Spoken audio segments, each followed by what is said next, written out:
بسم اللہ الرحمن الرحیم۔ محترم سامعین و ناظرین، السلام علیکم ورحمۃ اللہ وبرکاتہ۔ امید ہے اب اللہ تعالیٰ کے فضل و کرم سے خیریت سے ہوں گے۔ اللہ تعالیٰ آپ کو، آپ کے اہل خانہ کو ہمیشہ اپنی حفظ و امان میں رکھے۔ کڑوے گلاب سلسلے کا ولاگ شروع کرتے ہیں۔ یہ ولاگ جناب محمد سنی بٹ صاحب کی کتاب حسن النشر سے لیا جاتا ہے۔ تو شروع کرتے ہیں آج کا ولاگ۔ عنوان ہے دہشت گردی اور قومی اتفاق رائے۔ ملک میں حالیہ دنوں میں دہشت گردی کی نئی لہر پوری شدت کے ساتھ ابھری ہے، لیکن چودھری اسلم اور اعتزاز حسن نے جامع شہادت نوش کرتے ہوئے پاکستانی قوم کی طرف سے یہ واضح پیغام دیا ہے کہ وہ ایک مہذب معاشرے پر کسی دوسرے طبقے کا ایجنڈا مسلط نہیں ہونے دیں گے۔ ہمیں یہ سمجھنا ہوگا کہ 2014 دہشت گردی کے حوالے سے ہمارے لیے خطرناک ترین سال ثابت ہو سکتا ہے، کیونکہ اس سال افغانستان سے امریکی اور نیٹو افواج کے انخلاء کے بعد طالبان کابل کا اقتدار حاصل کرنے کے لیے بھرپور جدوجہد کریں گے، اور اگر ان کا وہاں قبضہ ہو گیا تو پھر اس سے پاکستانی طالبان کو بھی زبردست تقویت ملے گی اور ان کی کارروائیوں میں زیادہ شدت آئے گی، جس سے ہماری ملکی سلامتی شدید خطرات کا شکار ہو سکتی ہے۔ دوسری طرف پاکستانی قوم ابھی تک اس مسئلے پر ایک صفحے پر نہیں آ سکی۔ ہماری قوم کی حالت مشہور لبنانی فلاسفر خلیل جبران کے بقول ایسی ہو چکی ہے کہ میرے دوستو، ترس کھاؤ اس قوم پر جو مختلف گروہوں میں بٹی ہوئی ہو اور ہر گروہ خود کو قوم سمجھتا ہو، اور میرے دوستو ترس کھاؤ اس قوم پر جو دین سے بے بہرا ہو مگر عقائد کے ڈھیر رکھتی ہو، اور میرے دوستو ترس کھاؤ اس قوم پر جو کبھی آواز بلند نہیں کرتی ماں سوائے جب جنازے میں شامل ہو کر چلے۔ افغانستان میں امریکہ کی زیر سرپرستی روس سے جنگ ختم ہونے اور سرخ ریچھ کے دریائے آمو کے پار چلے جانے کے بعد سے اب تک دہشت گردی کے تقریباً 7,000 واقعات میں 50,000 سے زائد پاکستانی، جن میں جنرل سے جوان اور عام ریڈیو والے سے لے کر پولیس کے اعلیٰ افسران اور بچے بوڑھے شامل ہیں، ڈکمہ عدل بن چکے ہیں۔ اب سوال یہ ہے کہ اگر طالبان کا ایجنڈا اسلامی شریعت کا نفاذ ہے تو پھر یہ خون ناحق اور قتل و غارت گری کا کیا اخلاقی اور دینی جواز باقی رہ جاتا ہے؟ اگر حکومت کرنے والی دونوں بڑی سیاسی پارٹیاں اور ساری مذہبی سیاسی پارٹیاں طالبان سے مذاکرات پر زور دے رہی ہیں تو طالبان کو بھی امن اور آشتی کی روش اختیار کرتے ہوئے مذاکرات پر رضامند ہو جانا چاہیے، کیونکہ دنیا کی تاریخ گواہ ہے کہ ہر مسئلے کا حل مذاکرات کے ذریعے ہی ڈھونڈا جاتا ہے۔ جہاں تک ملک کے اس مسئلے پر اتفاق رائے کی بات ہے، کچھ پارٹیاں طالبان سے مذاکرات کی حامی ہیں۔ کچھ کہتی ہیں کہ چونکہ طالبان حکومتی رٹ اور آئین پاکستان کو تسلیم نہیں کرتے، ان سے کسی صورت مذاکرات کا ڈول نہیں ڈالنا چاہیے، جنگ کرنی چاہیے۔ حکومت کے لیے یہ انتہائی مشکل وقت ہے، کیونکہ نواز شریف تیسری مرتبہ اقتصادی بحالی کا ایجنڈا لے کر برسر اقتدار آئے ہیں۔ پاکستان کو اس وقت بے روزگاری اور توانائی کے بحران کا سامنا ہے۔ نواز شریف کے ایجنڈے کو اسی حالت میں عملی جامہ پہنایا جا سکتا ہے جب ملک میں امن و امان ہو، اور اگر خدا نخواستہ طالبان سے جنگ چھڑ جائے تو معاشی ترقی کا خواب دھرے کا دھرا رہ جائے گا۔ دوسری جانب جس طرح طالبان کے حملے شدت اختیار کرتے جا رہے ہیں، یقینی طور پر حکومت پاکستان کاؤنٹر حکمت عملی بھی مرتب کر رہی ہے، جیسے کہ سری لنکا نے تامل ٹائیگرز اور برطانیہ نے آئرش ریپبلکن آرمی کے خلاف طویل مدتی منصوبہ بندی کی تھی اور جنگ لڑی تھی۔ ایسی گوریلا جنگ اب دیوار پر واضح طور پر پڑھی جا سکتی ہے۔ یہاں ہمیں چودھری نثار کی بات پر بھی کان تننا ہوگا کہ یہ گوریلا جنگ ہوگی، سامنے کوئی فوج نہیں ہوگی، بلکہ ہمیں اپنے ہی لوگوں کے خلاف اپنی ہی سرزمین پر سایوں کا پیچھا کرنا پڑے گا۔ اگر طالبان کے خلاف پاکستانی حکومت نے فیصلہ کن جنگ کے لیے ارادہ کر لیا ہے، جس کے آثار بہت نمایاں ہوتے جا رہے ہیں، تو اس کے نتیجے میں پاکستان میں ہمارے شہروں اور تنصیبات کا بہت نقصان ہونے کا احتمال ہے، کیونکہ امریکہ نے جب تورا بورا پر وحشیانہ بمباری کی تھی تو طالبان نے وہاں سے ہمارے قبائلی علاقوں میں پناہ لے لی تھی، اور جب قبائلی علاقوں میں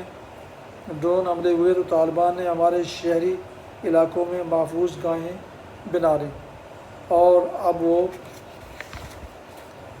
عام شہریوں میں اس طرح گھل مل گئے ہیں کہ ان میں اور عام شہریوں میں تفریق کرنا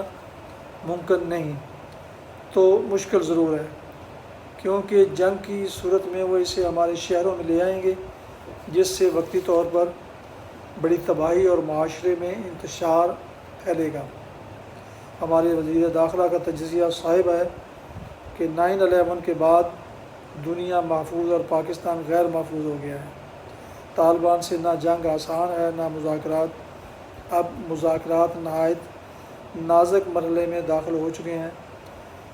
پاکستانی سیاستدانوں کو اس قومی سلامتی کے معاملے کو سیاسی دکان چمکانے اور پوائنٹ سکورنگ کرنے سے اجتناب کرنا چاہیے، بلکہ طویل مدتی اسٹریٹجک حکمت عملی مرتب کرنے میں حکومت کے ساتھ سر جوڑ کر بیٹھیں اور اس سلسلے میں ملک میں موجود 26 انٹیلیجنس ایجنسیوں کا مربوط نیٹ ورک بنانے اور ان کی فراہم کردہ معلومات کی روشنی میں ریپڈ ریسپانس فورس کا قیام وقت کی اہم ترین ضرورت ہے۔ جنرل کیانی کی یہ تشخیص بالکل درست تھی کہ پاکستان کی سلامتی کو شدید ترین خطرات بیرونی نہیں بلکہ اندرونی محاذ سے لاحق ہیں۔ یہ تلخ حقیقت ہے کہ پاکستانی معاشرہ ٹوٹ پھوٹ کا شکار ہے، اور جس سے سب سے بڑا خطرہ دہشت گردی سے ہے۔ دہشت گردی مختلف شکلوں میں اپنا آپ دکھا رہی ہے۔ بلوچستان میں علیحدگی پسندی، کراچی میں لسانیت اور فاٹا اور قبائلی علاقوں میں طالبان اور القاعدہ منظم طاقت بن چکے ہیں، جنہیں ہم نے امریکن CIA اور ڈالروں کی مدد سے اپنے مقاصد کی تکمیل کے لیے تشکیل دیا تھا۔ اب یہ جن بوتل سے باہر آ چکا ہے، اور ہم اپنی تاریخی غلطی کی سزا اور اپنا ہی بویا ہوا کاٹ رہے ہیں۔ حالات کی ستم ظریفی ملاحظہ فرمائیے کہ کبھی افغانستان ہم پر یہ الزام لگایا کرتا تھا کہ ہمارے علاقوں سے اس کے خلاف دہشت گردی کی کارروائیاں ہو رہی ہیں، جبکہ آج طالبان کا سربراہ ملا فضل اللہ کرزئی کے زیر سایہ پاکستان میں آگ اور خون کی ہولی کھیل رہا ہے۔ ہم دوبارہ عرض کریں گے کہ بدقسمتی سے قومی سلامتی کے اس انتہائی حساس مسئلے پر بھی سیاستدان یکجا ہونے کی بجائے سیاست کھیل رہے ہیں۔ ایک طرف پیپلز پارٹی ہے،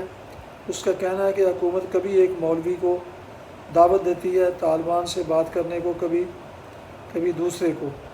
فوجی ایکشن کا مطالبہ کرنے والوں میں ان کے علاوہ MQM اور ANP پیش ہیں، جبکہ عمران خان نے بنوں میں ہونے والے فوجی جوانوں پر حملے کی مذمت کی ہے، مگر ساتھ ہی وہ حکومت سے مطالبہ کر رہے ہیں کہ وہ مذاکرات کے تمام اختیارات انہیں دے دیں۔ کیا ان کو چیف آف سٹاف کے اختیارات چاہیے؟ دراصل اس میں کنفیوژن ہمارے سیاستدان پھیلا رہے ہیں، جس کا بالآخر فائدہ طالبان کو ہوگا اور ہو رہا ہے، اور قوم کے ذہنوں میں موجود اس تقسیم کو وہ اور گہرا کر رہے ہیں۔ وہ لوگ جو گزشتہ 5 سال حکومت میں رہے اور صرف اپنے قلعہ نما محلات میں پناہ گزین ہو کر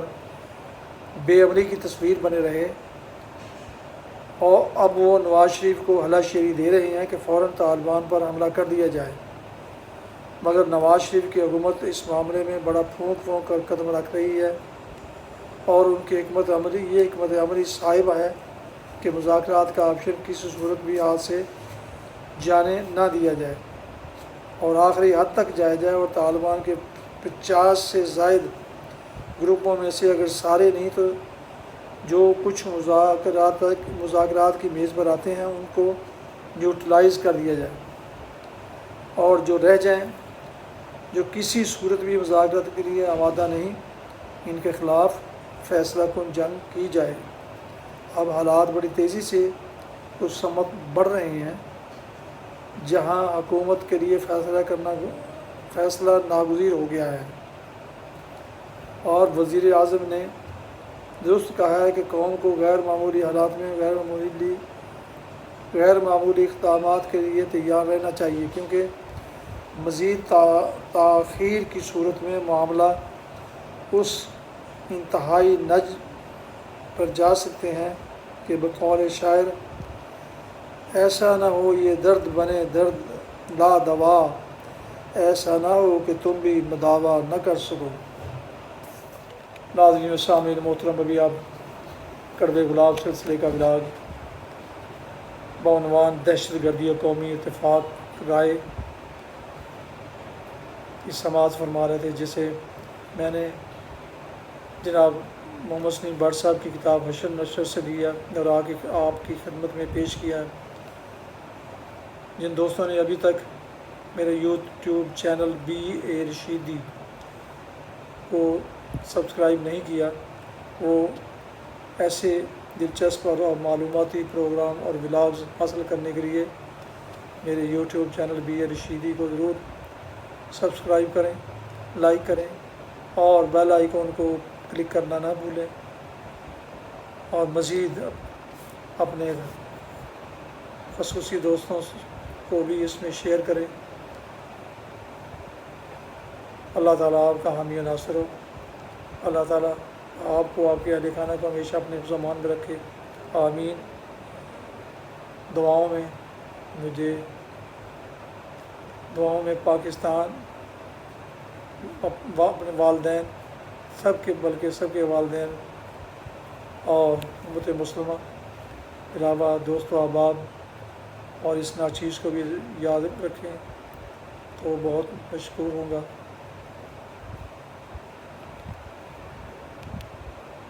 اپنا بہت خیال رکھیے، اللہ تعالیٰ آپ کو اپنے زمان میں رکھے، آمین۔ السلام علیکم ورحمۃ اللہ وبرکاتہ۔ پاکستان زندہ باد۔